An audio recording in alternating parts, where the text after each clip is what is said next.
एक मन में विचार हमेशा ये रहता था कि जीवन ऐसा जिया जाए कि उसका कुछ पर्पस हो, हम कुछ लोगों के लिए कर पाएँ। उसके लिए आपको सही जगह पे पहुंचना पड़ता है, आपको ऐसे सर्कमस्टांसेस और एक ऐसे स्ट्रक्चर का पार्ट बनना पड़ता है जहाँ पे आप कुछ कंस्ट्रक्टिव इनपुट दे सकते हैं। Yes sir. आप वैल्यू एडिशन कर सकते हैं। Yes sir. फिर मुझे लगा कि सिविल सर्विसेज एक ऐसा प्लेटफॉर्म है, जो ऐसा एक माध्यम है कि जहाँ पे काम करके जो उसके बाय प्रोडक्ट्स होंगे, जो सोसाइटी के अपलिफ्टमेंट में जो एक वैल्यू एडिशन होगी, वो शायद लाइफ भर एक सेटिस्फेक्शन देता है कि I have lived life with the meaning for a purpose gracefully to and for the nation and for the people. तो वो जो सेटिस्फेक्शन है वो आपको और बहुत सारे प्रोफेशन से नहीं मिल सकता है।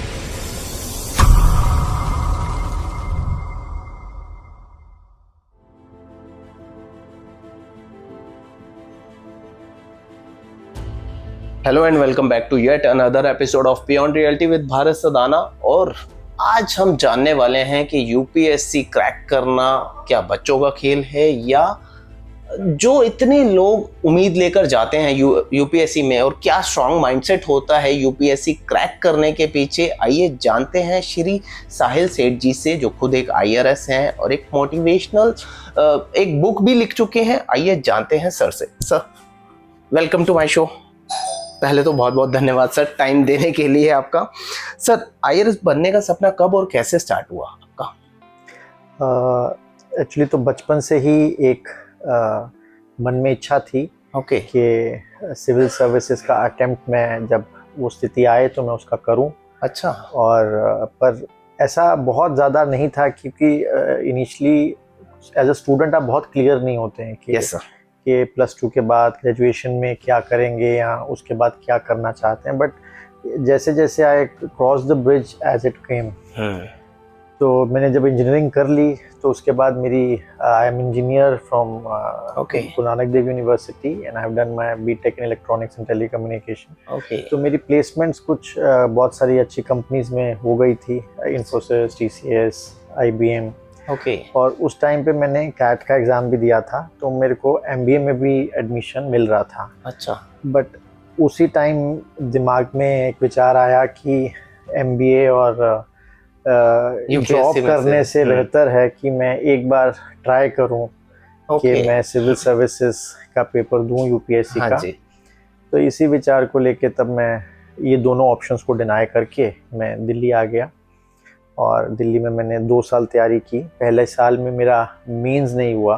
फिर दूसरे अटेम्प्ट में जो है बाय गॉड ग्रेस जो I cleared the civil services. Great sir. तो आपका रियल इंस्पिरेशन कौन था सर उस टाइम जब आपने चूज किया कि आपके पास एक अच्छा सेटल्ड करियर था, फिर भी आपने यूपीएससी चूज किया? सी एज सच इंस्पिरेशन तो लाइफ में समय समय पे आप अलग अलग लोगों से अलग अलग चीज़ें सीखते हैं, इंस्पायर होते हैं। हाँ जी। तो एज सच मैं कहूँ कि कोई एक आदमी इंस्पिरेशन था जिसको देख के मैंने अपनी लाइफ फॉलो की है, ऐसा तो मुझे ध्यान नहीं आता है। हाँ जी। पर एक मन में विचार हमेशा ये रहता था कि जीवन ऐसा जिया जाए कि उसका कुछ पर्पस हो, हम कुछ लोगों के लिए कर पाएँ। उसके लिए आपको सही जगह पे पहुंचना पड़ता है, आपको ऐसे सर्कमस्टांसेस और एक ऐसे स्ट्रक्चर का पार्ट बनना पड़ता है जहाँ पे आप कुछ कंस्ट्रक्टिव इनपुट दे सकते हैं। Yes sir. आप वैल्यू एडिशन कर सकते हैं। Yes sir. वैसे तो हर आदमी अपनी जगह पे वैल्यू एडिशन करता है, तभी ये society as a whole grow होती है। एब्सोल्युटली। बट सिविल सर्विसेज एक बहुत महत्वपूर्ण स्थान है जहाँ पे आप सोसाइटी का बहुत इंटीग्रल पार्ट बनते हैं, और आपके डिसीजंस, आपके आइडियाज से बहुत सारे लोगों के जीवन में परिवर्तन आता है, इम्पैक्ट करता है सर। तो जो सोसाइटी का कंट्रीब्यूशन है and to live life with a meaning. हाँ जी। मुझे लगा कि एक इंजीनियर बन के कॉर्पोरेट जॉब करके क्या वो खुशी मिलेगी, तो मुझे जवाब आया कि शायद नहीं, ऐसा जीवन मुझे नहीं चाहिए। फिर मुझे लगा कि सिविल सर्विसेज एक ऐसा प्लेटफॉर्म है, जो ऐसा एक माध्यम है कि जहाँ पे काम करके जो उसके बाय प्रोडक्ट्स होंगे, जो सोसाइटी के अपलिफ्टमेंट में जो एक वैल्यू एडिशन होगी, वो शायद लाइफ भर एक सेटिस्फेक्शन देता है कि I have lived life with the meaning for a purpose gracefully too and for the nation Yes, and sir. For the people. तो वो जो सेटिस्फेक्शन है वो आपको और बहुत सारे प्रोफेशन से नहीं आता। नहीं मिल सकता है यार, सही बात है सर। तो यूपीएससी की तैयारी के दौरान सबसे बड़े चैलेंजेस क्या है सर?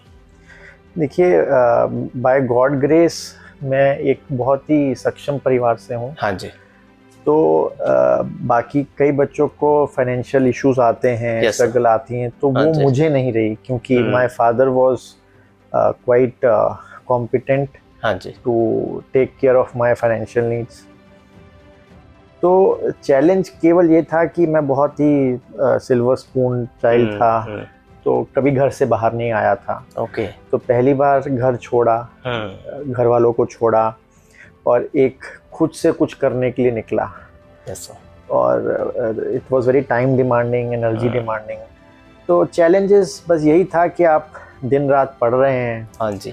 और एक बार फेलियर भी देखे हैं, तो खुद को मोटिवेटेड रखना, उसी पैशन के साथ पढ़ाई को कंटिन्यू रखना और उस लड़ाई में हिस्सेदारी बरकरार रखना कि मैं सेकंड अटेम्प्ट दूंगा या फिर शायद थर्ड भी देना पड़ता। हाँ जी। और उसके बाद सक्सेस मिलता नहीं मिलता की अनसर्टेनिटी हमेशा माउंटेड हमेशा रहती है। तो इन यही बेसिक चैलेंजेस थे, बट मैं कहूँगा कि by divine grace I was very much blessed कि things just kept going on. रुके नहीं आप। हाँ, सही बात है सर। सर, तो यूपीएससी की तैयारी के दौरान आपका रोज का स्टडी रूटीन क्या था? जब मैंने स्टार्ट किया था तो I started with some coaching centres. तो मेरा बहुत सा समय कोचिंग की ट्रैवलिंग और कोचिंग अटेंड करने में जाता था। तो मैं यूजुअली आफ्टरनून में मेरी कोचिंग्स रहती थी, तो मैं वो 2-3 कोचिंग्स करके रात को 9-10 बजे तक घर लौटता था। कुछ कोचिंग सेंटर दूर थे तो ट्रैवलिंग हो जाती थी, तो रात को वापस आके मैं खाना खाता था, तो रात भर पढ़ता था। तो सुबह 7-8 बजे तक मेरा स्टडी रूटीन रहता था, फिर 4-5 घंटे 6 घंटे सो के फिर आफ्टरनून से मेरा कोचिंग रूटीन रहता था। तो बहुत ज़्यादा समय सेल्फ स्टडी के लिए मिलता नहीं था। तो ये रूटीन चला जब तक 6-8-9 महीने मेरे कोचिंग के मॉड्यूल्स ख़त्म नहीं हुए, और उसने मैं फर्स्ट अटेम्प्ट दिया, प्रीलिम्स क्लियर किया, पर मेंस मेरा हुआ नहीं। तो फिर जब सेकंड टाइम की बारी आई तो ऑलरेडी कोचिंग्स में कर चुका था, तो मुझे सेल्फ स्टडी के लिए बहुत टाइम था। तो तब मेरी ट्रैवलिंग नहीं थी और तब मेरी कोचिंग्स भी मैंने ड्रॉप कर दी थी क्योंकि मैं खुद से पढ़ रहा था। तो फिर तब मैं मोस्टली घर में अपने जो मैंने एक रेंटेड ले रखा था एक रूम, उसमें ही रहता था और दिन भर मेरी अपनी मॉड्यूल्स रहते थे कि मैं उसकी कैसे कैसे तैयारी करूँगा। मैं यूज्ड टू डू दैट। तो सर, यूपीएससी के लिए अगर कोई प्रिपेयर कर रहा है तो आज के एस्पिरेंट्स को आप 3 इम्पोर्टेंट एडवाइस क्या देंगे? देखिए, सबसे पहला है कंसिस्टेंसी। आप दिन में अपने आप को बहुत थकाइए नहीं, और ऐसा नहीं कि 3 दिन पढ़ने के बाद 2-3 दिन का ब्रेक हो गया। तो एक कंसिस्टेंट प्रोग्रेसिव एफर्ट्स का आपका शेड्यूल होना चाहिए। आप अपने लिए निर्धारित करिए कि क्या दिन में 12 घंटे, 14 घंटे, 10 घंटे, जो भी आपको लगता है एक सूटेबल टाइम है जितना आपको देना है, आप उस कंसिस्टेंसी के साथ अपना टाइम प्लान बनाइए। उसके साथ आप अपना शेड्यूल करिए कि आपको कैसे मॉड्यूल्स की तैयारी करनी है, और अपने लिए एक रेजुविनेशन का भी उसमें टाइम रखिए, क्योंकि ऐसा नहीं है कि आप 365 दिन उसी मोड के साथ जा पाएंगे। तो कंसिस्टेंसी चाहिए और एक प्रैक्टिकल प्लान चाहिए। दूसरा, फेलियर्स हमेशा इसमें बहुत हाई पॉसिबिलिटी है, because success ratio is very less. The number of aspirants to the number of seat ratio is very small. तो इसलिए जो भी लोग इसमें आना चाहते हैं वो कुछ ऐसा फील्ड लेकर आएँ अगर कि उनके पास कुछ फॉल आउट करने के लिए हो। उनको ऐसा ना हो कि यदि यहाँ से उनका सक्सेस नहीं हुआ या और किसी कॉमन कॉम्पिटिटिव एग्ज़ाम में नहीं निकले, तो उनके पास एक और ग्राउंड होना चाहिए। प्लान बी जो है वो आपको हमेशा कॉन्फिडेंस देगा कि मैं ये नहीं तो मैं ये कर ही लूँगा। तो आप अपना कॉन्फिडेंस लूज़ नहीं करेंगे, आप निराश नहीं होंगे, कि आपको ये नहीं होगा कि वो एक, हाँ, तो आप डिस्करेजमेंट से थोड़ा बच के रहेंगे, और आपको आपका मेंटल प्रेशर जो है वो मेंटेन करके रखना है। साइकोलॉजी आपको मेंटेन, बहुत लंबा रास्ता है, बहुत, it takes lot of months and years. Yes, strong mindset बहुत इंपॉर्टेंट है। बिल्कुल बिल्कुल। और तीसरा ऑब्वियसली पर्स्पिरेशन, मेहनत आपको करनी है। आप यदि आए हैं तो आप ये मान के चलिए कि हिंदुस्तान के सबसे मैं ये नहीं कहूँगा कि यूपीएससी जो क्लियर करते हैं वो बहुत ही ज़्यादा कोई सुपर माइंड होते हैं, पर हाँ सब मेहनती बहुत हैं और आपका बेस्ट ऑफ द पीपल के साथ कंपटीशन है। तो वो कंपटीशन है वो आप मेहनत से ही जीत पाएंगे। तो कॉम्पिटेंट नहीं है, बिल्कुल टेकन फॉर ग्रांटेड अगर आप ले लो तो फिर बिल्कुल। Even the most competent people also sometime they fail and they not able to succeed because of various reason. तो इसलिए perspiration is the third thing that you should be ready when you come for civils. Sir एक important question, optional subject जब चुनते हैं लोग तो किन किन बातों का ध्यान रखना चाहिए? देखिए, जब मेरे समय पे जब मैंने 2010 में और 9 में एग्ज़ाम दिया था तब पैटर्न कुछ अलग था, अभी पैटर्न चेंज हो गया है। हमारे समय पे 2 ऑप्शनल होते थे, अभी ऑप्शनल को 1 पे रिड्यूस कर दिया गया है। तो तब हमारे को 2 चुनने थे, तो ज़्यादातर जो हमने ग्रेजुएशन में पढ़ा होता था वो लेते थे। तो मैं इंजीनियर था तो मैंने मैथमेटिक्स ले लिया था, पर वही मेरा मेजर कारण रहा कि मेरा फर्स्ट अटेम्प्ट नहीं हुआ। फिर मैंने उस ऑप्शनल को सेकंड अटेम्प्ट में चेंज कर दिया था और मैंने ह्यूमैनिटीज़ के ऑप्शनल्स पब्लिक एडमिनिस्ट्रेशन और सोशियोलॉजी लिया, मेरा सक्सीड हुआ। तो क्योंकि अब एक ही ऑप्शनल है तो कुछ चीज़ें हैं जो मुझे लगता है कि आप उसको टिक कर लीजिए, अगर आपके में फिट बैठती हैं तो आपको चूज़ करना चाहिए। पहला, अगर वो सब्जेक्ट आपका पढ़ा हुआ है तो वो आपको बेनिफिट देगा। दूसरा, पर अगर वो सब्जेक्ट पढ़ा भी हुआ है, आपको देखना है कि लास्ट ईयर्स में वो परफॉर्म कैसा कर रहा है यूपीएससी में। अगर मान लीजिए आप एग्रीकल्चर बैकग्राउंड से हैं, केमिस्ट्री बैकग्राउंड से हैं और आप केमिस्ट्री लेना चाह रहे हैं, कोई और ऐसा टेक्निकल सब्जेक्ट लेना चाह रहे हैं, तो आप देखिए कि क्या उसमें सक्सेस रेशो अच्छा है, नंबर कैसे आ रहे हैं, मैक्सिमम कौन से सब्जेक्ट में ईजी जा रहे हैं और उसका सिलेबस कैसा है, क्या बहुत वास्ट सिलेबस है। और अगर ये भी आपके लिए टिक हो जाता है तो तीसरा देखिए कि क्या वो, जैसे कुछ ह्यूमैनिटीज़ के सब्जेक्ट हैं वो आपको जनरल स्टडीज़ में भी हेल्प कर देते हैं। अगर आप एक ऑप्शनल ले लिए हैं और वो जैसे ज्योग्राफी ले लिए हैं, ज्योग्राफी आपको वैसे भी पढ़ना है और मोस्ट इम्पॉर्टेंटली आपको उस सब्जेक्ट में इंटरेस्ट हो। ऐसे नहीं कि पिछले साल ज्योग्राफी में बहुत बच्चों के नंबर आए तो मैं भी ज्योग्राफी लूँगा, इन स्पाइट के ज्योग्राफी मुझे थोड़ा सा उतना कंफर्टेबल नहीं है या मेरा इंटरेस्ट ज्योग्राफी में उतना नहीं बन रहा, पर मैं मैनेज कर लूँगा। वो मत करिए, आप वो पिक करिए जिसमें आपको इंटरेस्ट है, आपको पढ़ के उसमें बहुत अच्छा लगता है, you spend good time with the reading that subject. तो ये 3-4 चीज़ें आप मैनेज करके you decide which subject is best for you. ये इम्पोर्टेंट इसलिए भी हो जाता है क्योंकि एट द एंड आपका पूरा साल का सक्सेस इस पे डिपेंड करता है। या डेफिनेटली, अपने कैसे आप आगे कैसे परफॉर्म करने वाले। डेफिनेटली। तो कोई यूपीएससी एस्पिरेंट ये कहे कि हाँ I know the shortcut to the success, क्या वो सही है या गलत है? देखिए, शॉर्टकट टू द सक्सेस जैसा शायद कुछ चीज़ होता नहीं है, चाहे वो यूपीएससी हो या लाइफ की कोई और भी स्ट्रीम हो। The right way to success is by the way of doing the right amount of hard work and smart work. तो आप अपने एनर्जी रिसोर्सेज को मैनेज करते हुए to the best of utilization of what is available, आप उसको manage करेंगे better way में और सही अमाउंट ऑफ एफर्ट्स डालेंगे तो success will come to you. And obviously there is a huge role of destiny and the divine blessings that always will work everywhere. और shortcuts जो लोग ढूंढते हैं या ढूंढना इजी जिन्हें लग रहा है, वो generally they fall out and they find themselves placed in a wrong place and they end up doing things which ultimately will hamper them for the longer run. तो इसलिए there is no shortcut to success. लेकिन अच्छा, कई जो सही track पर रहते हैं वो डिप्रेशन का शिकार हो जाते हैं कई बार, उनके लिए आपका क्या कहना है? देखिए, ये ह्यूमन साइकोलॉजी है कि जब आप किसी चीज़ के लिए प्रयास कर रहे हैं और आपको नहीं मिल रही है तो आप निराश हो जाते हैं। और ये केवल यूपीएससी एस्पिरेंट्स नहीं है, ये रोज़मर्रा की लाइफ है, चाहे वो आपके इमोशनल रिलेशंस हैं या आपके फाइनेंशियल गेन्स हैं या आपके सोसाइटी के इंट्रैक्शंस हैं। हर जगह पे जहाँ पे आप कुछ कर रहे हैं और आपको आपके मन की चीज़ नहीं मिल रही है या वो उस प्रकार से नहीं हो रहा है जैसे आप उसको चाह रहे होंगे, तो फिर आप निराशावादी हो जाते हैं। अब वो निराशावादी आपकी सोच पे निर्भर करता है कि वो इतनी निराशा बढ़ जाती है कि आपको एंजाइटी और डिप्रेशन जैसी चीज़ों का सामना करना पड़ता है।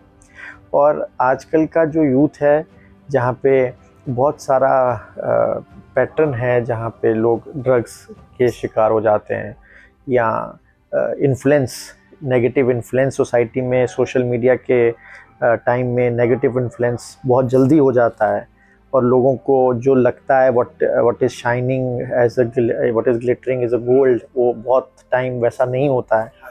तो लोग इन्फ्लुएंस हो जाते हैं और फिर वो नहीं कर पाते हैं जैसा वो चाह रहे हैं, तो डिप्रेशन, एंग्जाइटी होता है। तो बहुत सारे वेज हो सकते हैं कि आप कैसे उस ट्रैप में फंस रहे हैं, बट वे एक है कि आप अपनी एनर्जी को कैसे बैलेंस करते हैं। एनर्जी बैलेंस करने के लिए आपको अपने माइंड को इंटैक्ट रखना पड़ेगा, कंट्रोल रखना पड़ेगा। उसके लिए आप बहुत सारे आपके जो हैबिट्स हैं उसको आप वॉच करिए कि आप दूर रहिए टबैको प्रोडक्ट्स, अल्कोहल से दूर रहेंगे तो आपके लिए बहुत अच्छा है, क्योंकि ये सब चीज़ें कहीं ना कहीं आपकी साइकोलॉजिकल और मेंटल एनर्जी को अफेक्ट करती है। Then you give your body good time for physical fitness. आप योगा करिए, आप स्पोर्ट्स खेलिए, आप अपनी एनर्जी को कंस्ट्रक्टिव चीज़ों में लगाइए, नए हैबिट्स को डेवलप करिए, नई हॉबीज़ डेवलप करिए, कुछ सीखिए।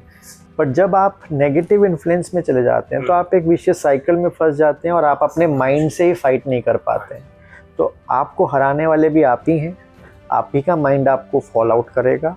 तो इसलिए अपने आप को पॉजिटिविटी और पॉजिटिव एनर्जी और पॉजिटिव हैबिट्स, अगर आप उसके साथ अपने लाइफस्टाइल को आगे बढ़ाएंगे तो आप चाहे कहीं गिरने की परिस्थिति हो भी तो भी आप जल्दी से खड़े होके आप you will be on the right track again. तो वर्क लाइफ बैलेंस करना कितना चैलेंजिंग हो जाता है? देखिए, ये फिर एक इंडिविजुअल का पर्सपेक्टिव है। वही बात है कि जब चीज़ें हमारे हिसाब से नहीं होती हैं तो हम स्ट्रेस हो जाते हैं और कई बार आप काम से इतना ग्रस्त हो जाते हैं कि आपको लगता है कि मेरे पास समय ही नहीं है, मैं एक्सरसाइज नहीं कर सकता, मैं अपने लिए टाइम नहीं दे सकता, या आप कुछ चीज़ों को अपने माइंड में इतना बड़ा कर लेते हैं कि आप स्ट्रेस मोड में जा रहे हैं, आपकी हेल्थ डिटोरेट हो रही है। तो वो बैलेंस क्रिएट करने का सबसे अच्छा तरीका यही है कि आपको अपने माइंड की एनर्जी को काम करना पड़ेगा ताकि आप स्ट्रेस सिचुएशंस में भी अपने आप को बैलेंस कर सकें। उसके लिए जो सबसे बेस्ट मेथड्स मुझे समझ में आते हैं वो I think yoga and meditation जो है, अगर आप उसको प्रैक्टिस करें तो वर्क लाइफ बैलेंस भी जो है आप कहीं ना कहीं इनकलकेट कर पाएंगे बाय द वे, क्योंकि आपको बेसिकली माइंड एनर्जी को ठीक करना है। अगर आप माइंड एनर्जी ठीक कर लेंगे तो आप वर्क को वर्क की तरह लेंगे, एफिशिएंटली करेंगे, इफ़ेक्टिवली करेंगे, टाइम मैनेजमेंट कर पाएंगे और अपने लाइफ के लिए भी आपके पास प्रॉपर समय निकलेगा। तो जब आप चीज़ों की एनर्जी मिक्स कर देते हैं and you are not balancing yourself, तब बाहर भी चीज़ें ख़राब होती हैं। तो मैं देख पा रहा हूँ आयुर्वेद साहिल सेठ जी इज क्वाइट फिट। आप अपनी फिटनेस के लिए क्या करते हैं? देखिए, मैं जिम का बहुत शौकीन हूँ। तो पहले अगर आप मुझे बहुत कुछ साल पहले देखते तो मैं बहुत आई वॉज 100 kgs। तो मेरी वो जर्नी भी रही है कि 100 kg से मैं उसको कम करता करता थोड़ा फिटनेस की तरफ हूँ, क्योंकि मैंने बहुत सारे अपने आसपास लोगों को हेल्थ डिटोरेट होते देखा है। तो वो भी कहीं ना कहीं सबकॉन्शियसली मेरे को मोटिवेट करता है कि हेल्थ है तो सब कुछ है, अदरवाइज़ किसी चीज़ का कोई मतलब नहीं रह जाता। तो इसलिए मैं अपने लिए समय ज़रूर निकालता हूँ कि मैं जिम जाऊँ और मैं एक्सरसाइज करूँ, और मैं ईटिंग हैबिट्स पे बहुत वॉच रखता हूँ। मैं बहुत सालों से मैंने शुगर नहीं खाया है और मैं मिठाइयाँ और ये सब, जबकि मुझे सब बहुत पसंद है, पर मैं अपने आप को थोड़ा डिसिप्लिन में रखना पसंद करता हूँ। उस वजह से मैं थोड़ा सा मेंटेन करके चलने की कोशिश कर रहा हूँ। सही बात है सर। तो ऑफिस के बाहर आपकी हॉबीज और इंटरेस्ट क्या क्या हैं सर? एक तो पता चल गया जिम, इसके अलावा? देखिए, इसके अलावा मुझे समाज के साथ जुड़ना पसंद है और समाज के काम आना पसंद है। तो एक NGO के माध्यम से मैं प्रसारा फाउंडेशन जो है, हम कुछ फ्रेंड्स चलाते हैं। तो उसके माध्यम से कुछ भी यदि अपॉर्चुनिटी दिखती है, चाहे वो ऑर्फन्स के लिए है, ओल्ड एज होम्स के लिए है, या फूड डिस्ट्रीब्यूशन ड्राइव्स हैं, एनवायरनमेंट के लिए है, प्लांटेशन ड्राइव्स हैं, ब्लैंकेट डिस्ट्रीब्यूशन ड्राइव्स हैं, बच्चों के लिए कुछ है। तो इस तरीके की जब भी अपॉर्चुनिटी हम लोग खोजते रहते हैं और जहाँ भी हमें लगता है कि हमारा योगदान किया जा सकता है, और तो वो मेरे यूजली सैटरडे संडेज इन्हीं चीज़ों में जाते हैं। तो मंडे से फ्राइडे मैं ऑफिस में व्यस्त रहता हूँ और शनिवार एतवार मैं किसी न किसी ऐसे कार्य में व्यस्त रहता हूँ। सही बात। एक सक्सेसफुल गवर्नमेंट ऑफिसर होते हुए भी आपने एक मूवी की बाल नरेन और उसके अलावा एक बुक भी लिखी, ये इंस्पिरेशन कैसे रही? That is basically maybe there is some creative side inside me जो मुझे एक्चुअली नए एक्सपीरियंसेस से ऐसा लगता है कि इट इज़ ऑलवेज प्रोग्रेसिव। तो कुछ नया करने को मिलता है और कुछ नया एक्सपीरियंस करने को मिलता है तो आपकी एनर्जी एक पॉजिटिव रहती है। तो मूवी का जब मुझे अपॉर्चुनिटी मिला कि कुछ नया था, मेरा पीछे कोई भी ऐसा बैकग्राउंड नहीं है या कोई ऐसा एक्सपीरियंस नहीं रहा, तो मुझे लगा it will be a very challenging also and very interesting also. मुझे कुछ नया एक्सपीरियंस करने को मिलेगा, तो उस लिहाज से मैंने वो अटेम्प्ट किया। तो सर आप कैमरा फ्रेंडली थे, कैमरा शाय थे पहले? जब तक कैमरा फेस नहीं किया था तो मुझे लग रहा था कि ये मैं कैसे करूँगा। मतलब उसके 1 महीना 2 महीना पहले तो मुझे रोज़ नाइटमेयर्स आते थे और मुझे लगता था कि मैं कैसे करूँगा, कि और बीच में मैंने बहुत बार छोड़ा भी कि मैं ड्रॉप कर देता हूँ। But there were some good friends around जिन्होंने बहुत इंकरेज किया कि नहीं, ये इसमें कुछ भी नहीं है, हम करवा लेंगे, तुम जस्ट आ जाओ। पर जब मेरे साथ एक इशू है कि मैं जब तक स्टेज पे नहीं जाता हूँ तो मेरे में कॉन्फिडेंस ज़ीरो होता है, बट एक बार जब मैं स्टेज पे चला जाता हूँ तो फिर वो सब चीज़ें वह हाँ, तो फिर वो हो गया, इट वेंट वेल और कुछ ज़्यादा इशू नहीं हुआ। It was very enjoyable experience. वो मैंने देखा, उसका थीम भी बहुत अच्छा था। जी। और बुक के बारे में बताइए सर, बुक का लिखना कैसे हुआ? एक्चुअली ये जो टॉपिक था कंफ्यूज माइंड स्टोरी, ये एक स्पिरिचुअलिटी बेस्ड बुक है। तो कंफ्यूज माइंड स्टोरी मैंने इसको अपने पे समझते हुए लिखा, क्योंकि बचपन से मेरा bent of mind towards spiritual and spirituality बहुत ज़्यादा है। तो जब मेरा एज आई ग्रो ओल्डर, तो मेरा हमेशा 50 हज़ारों क्वेश्चंस जो हैं वो माइंड में रहते थे कि ये क्यों, ऐसा क्यों, वैसा क्यों, और उसके जवाब जब खोजने की इच्छा होती थी तो बहुत सारे अलग अलग जवाब मिलते थे, क्योंकि डिफरेंट सेट ऑफ साइकोलॉजीज़ हैं, थ्योरीज़ हैं, वो हर थ्योरी अपने हिसाब से उसको समझाना चाहती है। उसका साइंटिफिक बेंट ऑफ माइंड भी है, स्पिरिचुअल बेंट ऑफ माइंड भी है, माइथोलॉजिकल बेंट ऑफ माइंड भी है। तो मुझे लगा कि ये तो सबको कंफ्यूज कर रहा है, तो मुझे लगा ये कंफ्यूज्ड माइंड स्टोरी है कि इन सब सवालों के जवाब ढूंढते ढूंढते मुझे अब तक क्या जवाब मिले। तो मैंने वो किताब, मुझे लगा कि this topic is very close to my heart. तो और मुझे पढ़ते पढ़ते बहुत साल हो गए थे, तो मुझे लगा मेरे अंदर बहुत कुछ अभी इकट्ठा हो गया है, मैं एक कहानी लिख सकता हूँ कि क्या क्या आम आदमी के जुड़े सवाल हैं स्पिरिचुअलिटी की, लाइफ को लेके and the things related to it. तो वो मैंने अटेम्प्ट की और मुझे लगा कि मैं लिख सकता हूँ, फिर मैंने पब्लिश कर दी। तो this is how it came. कौन सी एक हैबिट ने आपको सबसे ज़्यादा सक्सेसफुल बनाया? मुझे लगता है कि मैं बहुत डिसिप्लिन्ड हूँ। मुझे चीज़ें अगर मैं कुछ करता हूँ तो मैं उसको बहुत कन्विक्शन के साथ करता हूँ। मुझ में चीज़ें करने का पैशन है और एक पॉजिटिविटी है with the kind of habits which I have inculcated, कि मैं एक पॉजिटिव मोड के साथ ही उसको आगे लेके जाता हूँ। तो I think these are things which help me a lot. Sir, अगर आप IAS ऑफिसर ना होते तो क्या बनना पसंद? मुझे पढ़ाना बहुत अच्छा लगता है। तो जब मैंने फ़र्स्ट अटैम्प्ट दिया था और नहीं हुआ था, और फिर सेकेंड अटैम्प्ट दे के जब मैं इंटरव्यू दे दिया था, तो उसके बाद लीन पीरियड में मैंने एक कोचिंग सेंटर ज्वाइन भी किया था जहाँ मैं पढ़ा रहा था बच्चों को। तो मैथ्स मेरा बहुत फेवरेट सब्जेक्ट रहा, तो शायद मैं मैथ्स का टीचर बन जाता। अच्छा ही sir, moving forward to rapid fire round, online books या printed books? Online books. Morning study या नाइट स्टडी? Night study. कोई डिस्ट्रैक्शन नहीं। IAS या IRS अगर दोबारा मौका मिले तो? IRS। डिसिप्लिन या मोटिवेशन? डिसिप्लिन। यूपीएससी को अगर एक वर्ड में डिस्क्राइब करना हो तो something that fulfil your all your dreams. सही बात है, लेकिन उसके लिए सही ट्रैक पे रहना जरूरी है।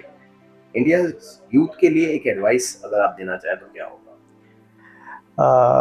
इंडिया के यूथ को मैं यही कहना चाहूँगा कि आप you are the future of the country, और हर आदमी को ये रिस्पॉन्सिबिलिटी फील होनी चाहिए कि आपके एक्शंस जो हैं वो केवल आपके तक सीमित नहीं हैं, वो आपके परिवार को, आपकी इमीडिएट सोसाइटी को, आपके नेशन को भी इफ़ेक्ट करते हैं। तो हर यूथ को इस रिस्पॉन्सिबिलिटी के साथ आगे बढ़ना चाहिए और अपने कंडक्ट को, चाहे वो सोसाइटी में अपने लोगों के प्रति उनका बिहेवियर है, चाहे वो उनकी जिम्मेदारियां हैं, या चाहे वो किसी भी तरीके का रहन सहन है या किसी भी तरीके का व्यवहार है, उसके लिए रिस्पॉन्सिबल होना सीखना पड़ेगा।